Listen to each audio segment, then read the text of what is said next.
የአክብሮት ሰላምታችን በያላችሁበት ድረስ የተወደዳችሁ የሚዲያችን ተከታታዮች እንደምን አላችሁ?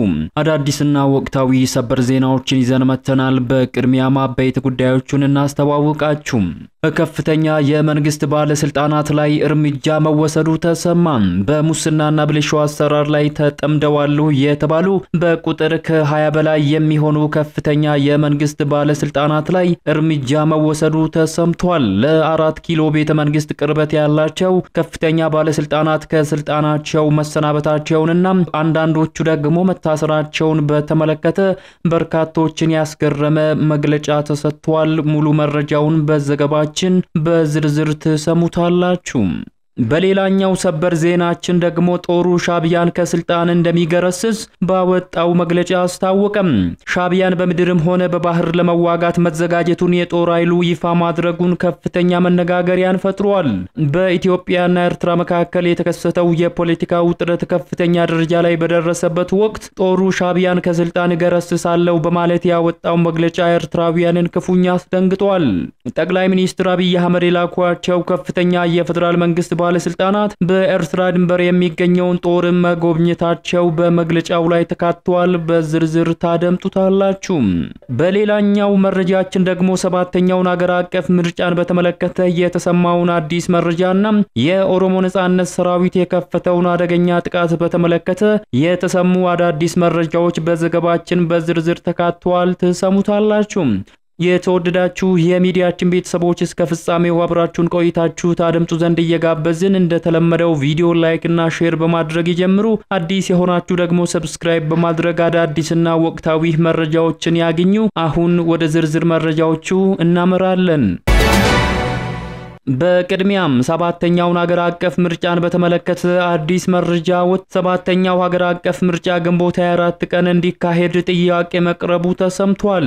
የኢትዮጵያ ብሔራዊ ምርጫ ቦርድ ለሰባተኛ ጊዜ የሚካሄደውን ሀገር አቀፍ ምርጫን በመጪው ግንቦት 24 ቀን 2018 ዓ.ም ለማድረግ ምክረ ሐሳብ አቅርበዋል። ሰባተኛው ሀገር አቀፍ ጠቅላላ ምርጫ ለማድረግ በዝግጅት ላይ መሆኑን የገለጸው ብሔራዊ ምርጫ ቦርድ በምርጫው የጊዜ ሰሌዳ ዙሪያ ከፖለቲካ ፓርቲዎች ጋር ውይይት አድርጓል። ምርጫው ግንቦት 24 ቀን ተደርጎ ውጤቱ ለህዝብ ይፋ የሚደረግበት ቀን ደግሞ ሰኔ 3 ቀን 2018 ዓ.ም እንደሚሆን ቦርዱ አስታውቋል። ከ60 በላይ የፖለቲካ ፓርቲዎች ተወካዮች በተሳተፉበት በዚህ ውይይት ላይ በምርጫ ጊዜ ሰሌዳ ላይ የጦፈ ውይይት መደረጉ ተገልጿል።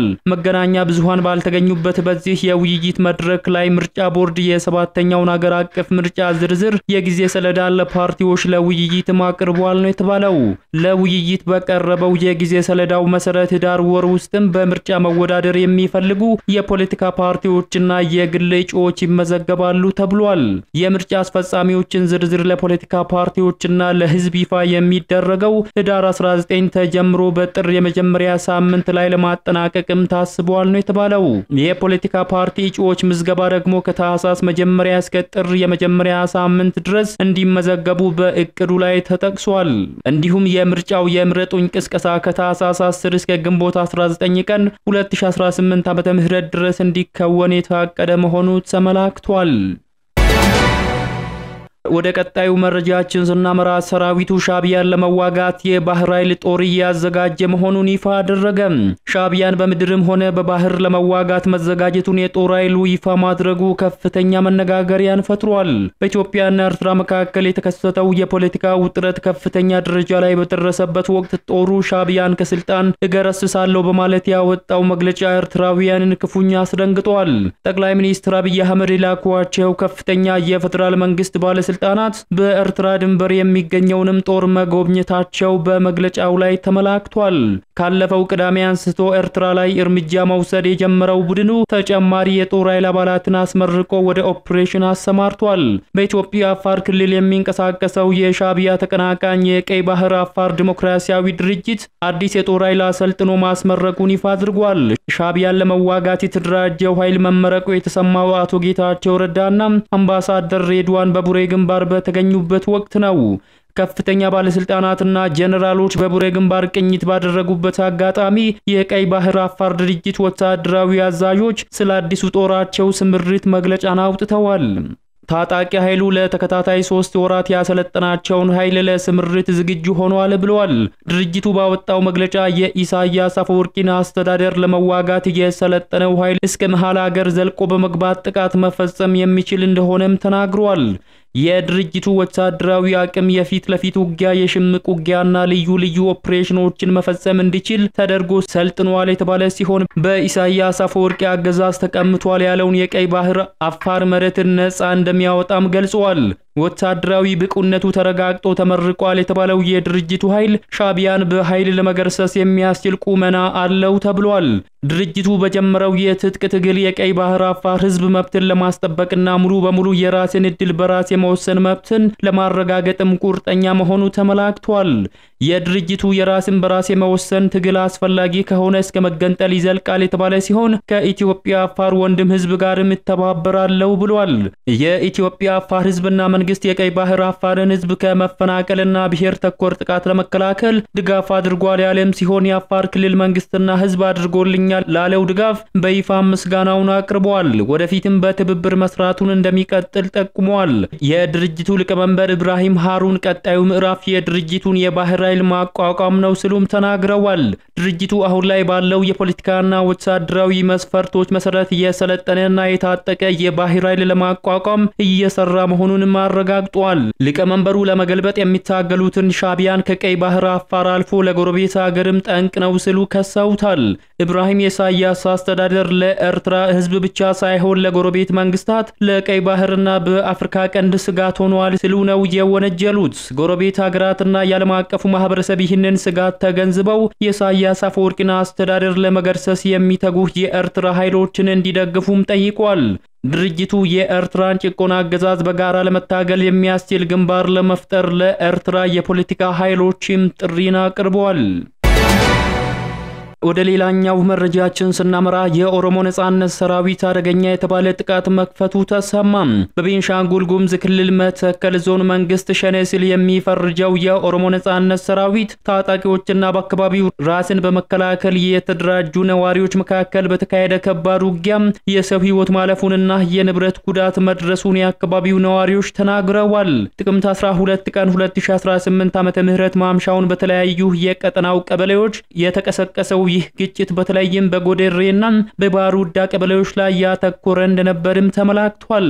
ከአካባቢው የሚወጡ መረጃዎች እንደሚያመላክቱት ከሆነ በጎዴሬ ቀበሌ የታጠቁ የቡድኑ አባላት ቀበሌውን ለመቆጣጠር ለሰዓታት የፈጀ ከባድ ውጊያን ከፍተው የነበረ ቢሆንም በአካባቢው ነዋሪዎች የተቀናጀ የመከላከል ጥረት ሙከራው ሊከሽፍ ችሏል ተብሏል። በባሩዳ ቀበሌ በተመሳሳይ ሰዓት በተቀሰቀሰው ውጊያ ግን የታጠቁ ኃይሎች በፈጸሙት ጥቃት የበርካታ ሰዎች ህይወት ማለፉን ምንጮች አረጋግጠዋል። የመተከል ዞን ከቅርብ ዓመታት ወዲህ በተደጋጋሚ የጸጥታ መደፍረስና በታጠቁ ቡድኖች የሚፈጸሙ ጥቃቶች የሚስተዋሉበት አካባቢ ነው። ግጭቶቹ ብዙውን ጊዜ በማንነት በመሬት ይገባኛልና በሀብት ክፍፍል ላይ የተመሰረተ ውስብስብ ባህሪያት ያላቸው ሲሆን የኦሮሞ ነጻነት ሰራዊት ታጣቂዎችን በአካባቢው እንደሚንቀሳቀሱ በተደጋጋሚ ይገለጻል። የአካባቢው ማህበረሰብም ራሱን ለመከላከል በተለያዩ አደረጃጀቶች መንቀሳቀሳቸው ይታወሳል። በአካባቢው ባለው የጸጥታ ሁኔታ ምክንያት የግንኙነት መስመሮች አስተማማኝ ባለመሆናቸው ከግጭት ቀጠናዎች የሚወጡ መረጃዎችን ከገለልተኛ ወገን ለማረጋገጥ አስቸጋሪ ሆኗል። በመንግስት የጸጥታ ኃይሎች በኩል እስካሁን የተሰጠ መግለጫ የለም። በመጨረሻም ከፍተኛ የመንግስት ባለስልጣናት ላይ እርምጃ መወሰዱ ተሰማ። በሙስናና ብልሹ አሰራር ላይ ተጠምደዋል የተባሉ በቁጥር ከ20 በላይ የሚሆኑ ከፍተኛ የመንግስት ባለስልጣናት ላይ እርምጃ መወሰዱ ተሰምቷል። በሙስናና ብልሹ አሰራር የተጠረጠሩ ከፍተኛ የመንግስት ባለስልጣናት ከስራ መሰናበታቸውንና አንዳንዶቹ ደግሞ መታሰራቸውን በተመለከተ መረጃ ተሰራጭቷል። እርምጃ የተወሰደባቸው የኢትዮጵያ ኤሌክትሪክ አገልግሎት አመራሮች መሆናቸው የተሰማ ሲሆን አገልግሎቱ ከ20 በላይ አመራርና ሰራተኞች ላይ እርምጃ መውሰዱን በተመለከተ ባወጣው መግለጫ ገልጿል። ባለፉት 3 ወራት በኢትዮጵያ ኤሌክትሪክ አገልግሎት የዲጂታል የሙስና መረጃ ጥቆማ ወይንም መቀበያ ስርዓትና በሌሎች አማራጮች ከቀረቡ ጥቆማዎች ውስጥ 20 አመራርና ሰራተኞች ጥፋተኛ መሆናቸው ተረጋግጦ እርምጃ መወሰዱ ተገልጿል። ተቋሙ ተግባራዊ ባደረገው የዲጂታል የሙስና ጥቆማ ማቅረቢያና በሌሎች አማራጮች በቀረቡት ጥቆማዎች መሰረት በሩብ ዓመቱ እርምጃ ከተወሰደባቸው ሰራተኞች መካከል 8ቱ የጽሑፍ፣ 10ሩ የደሞዝ በስነ ምግባር ጥሰት፣ 2 ከፍተኛ አመራሮች ደግሞ የስንብት እርምጃ እንደተወሰደባቸው ተጠቅሷል። በዲጂታል ሙስና ጥቆማ መቀበያ ስርዓትና በሌሎች አማራጮች 170 ጥቆማዎችን ወይንም አቤቱታዎች ቀርበው በ152ቱ ላይ ማጣራት መደረግ መቻሉንም ተቋሙ ገልጿል። በሩብ ዓመቱ የብልሹ አሰራር ጥቆማ ከቀረበባቸው የሥራ ሂደቶች መካከል የአዲስ ኃይል ጥያቄ፣ የኃይል መቆራረጥና አስቸኳይ ጥገና፣ የጥሪ ንባብና የብል ስብሰባ፣ ከንብረት አያያዝና አጠቃቀምና ሌሎች ልዩ ልዩ ጉዳዮችም እንደሚገኙበት ተመላክቷል። በ2018 በጀት ዓመት የመጀመሪያው 3 ወራት የቀረቡ ጥቆማዎች ከአምናው ተመሳሳይ ወቅት ጋር ሲነጻጸር በ197 በመቶ ያደገ ሲሆን ይህም የዲጂታል የጥቆማ መቀበያ ስርዓት መተግበሪያው ዲጂታል ኮርፖሬሽን ሲስተም የፈጠረው ምቹ ሁኔታ መሆኑን ተመላክቷል። በአገልግሎት አሰጣጥ ላይ የሚታዩ የመልካም አስተዳደር ችግሮችና ብልሹ አሰራሮችን ትኩረት ሰጥቶ እየሰራ በመሆኑ ተገልጋዩ ማህበረሰብ መሰል ችግሮችን ሲመለከት በተዘረጋው ዘመናዊ የሞባይል መተግበሪያ በኩል የበኩሉን ኃላፊነት እንዲወጣም ተቋሙ በመግለጫው ላይ ጥሪ አስተላልፏል። የተወደዳችሁ የሚዲያችን ተከታታዮች ለሰዓቱ ያዘጋጀንላችሁ መረጃዎች የእስካሁኑን ይመስሉ ነበር። ከሰዓታት በኋላ በሌሎች አዳዲስ መረጃዎች ዳግም እስከምንገናኝ በያላችሁበት መልካሙን ሁሉ ተመኘን።